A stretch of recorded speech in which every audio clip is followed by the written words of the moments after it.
Bonjour, je suis Marie-Véronique Contat, je suis consultante dans le secteur du luxe, j'ai travaillé 25 ans au sein de maisons de luxe et je suis intervenante et j'ai d'autres fonctions aussi à l'UML Paris depuis la création de l'école en 2010.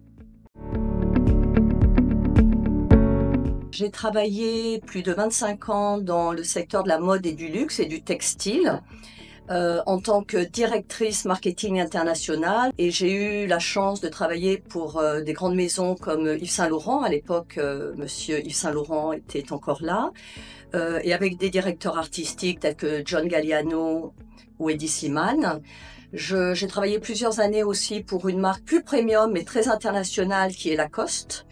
Et puis, j'ai travaillé aussi en amont de la filière, puisque j'ai travaillé dans le textile, l'ennoblissement, les tendances, au sein de l'agence Nelly Rodi et au sein du salon Première Vision.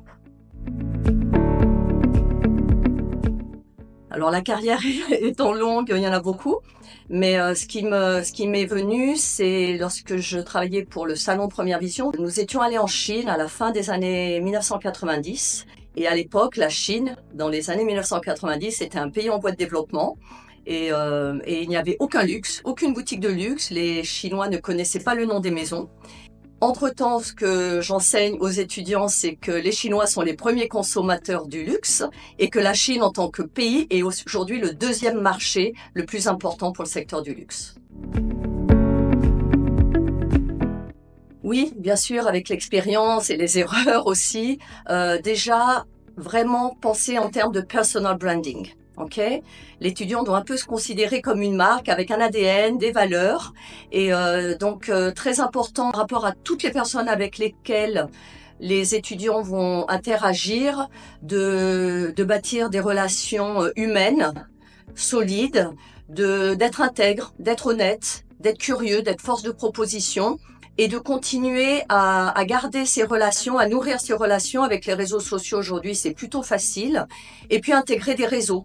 Il y a plein de réseaux qui existent et le premier, je dirais, c'est le réseau des alumni, des anciens étudiants de leur école.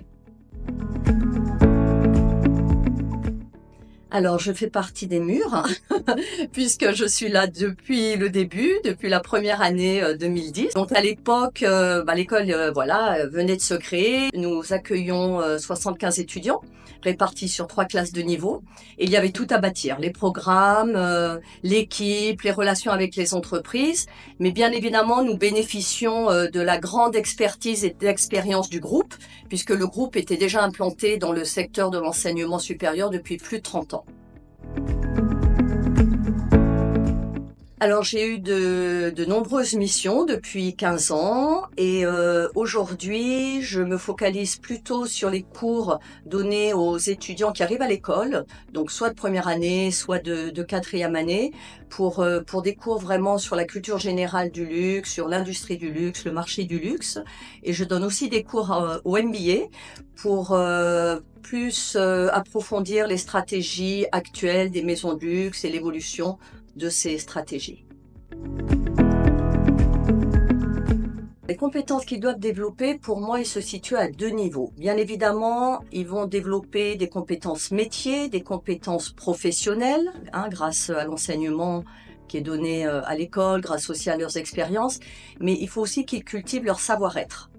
Donc le savoir-être, le savoir-vivre, la culture générale, les compétences linguistiques, puisque ça peut faire la différence. Moi, au cours de ma carrière, j'ai souvent été embauchée grâce à mes compétences linguistiques, mais aussi développer leur personnalité, leur jardin secret, leur passion en dehors de leur métier, parce que le recruteur du luxe, en fait, au-delà de compétences professionnelles, de compétences métiers, ce qu'il va rechercher, c'est une personnalité. En 15 ans, il y en a eu beaucoup, des anecdotes, mais celle qui me vient à l'esprit, c'était au tout début de l'école, dans les années 2012-2013. J'étais en charge d'organiser et d'animer des conférences sur les métiers, sur les maisons de luxe, et donc nous accueillions régulièrement des professionnels du luxe. Et à l'époque, nous avions eu la grande chance d'accueillir Monsieur Richard Mille, Alors, il faut savoir qu'à l'époque, Monsieur Richard Mille, il avait créé sa maison d'horlogerie une dizaine d'années auparavant. Il était très peu connu. Aujourd'hui, il fait partie des acteurs incontournables de la haute horlogerie. Et je me souviens que lorsque je l'avais interviewé pendant la conférence, il m'avait dit que lui ne faisait pas de marketing et qu'il ne croyait pas du tout au marketing. Donc c'était assez drôle dans une école de marketing du luxe. Et puis la petite anecdote, c'est que suite à cette conférence, un étudiant de l'UML l'avait contacté pour trouver un stage. Il avait fait un stage au sein de Richard Mille. Et après son stage, Richard Mille lui avait proposé un très joli poste.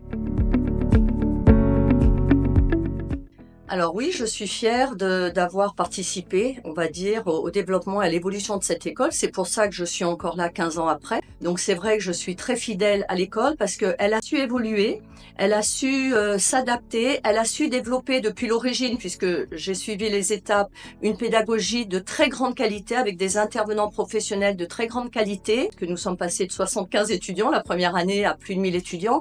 La pédagogie a beaucoup évolué, l'école s'est structurée, elle a su se développer, se différencier, créer des relations de long terme avec les maisons et les groupes de luxe, tout en restant très très proche de ses étudiants. Happy birthday, EUML Paris, et puis bravo à toute l'équipe, à toutes les équipes qui ont ou qui contribuent aujourd'hui au succès de cette école. Mais voilà, c'est vraiment une école pionnière puisque c'était la première école vraiment à former des étudiants sur les métiers et les secteurs du luxe. Entre-temps, il y a eu beaucoup de formations qui se sont développées dans d'autres écoles, mais nous étions les premiers. Et donc, j'espère que l'UML va garder ce leadership encore longtemps.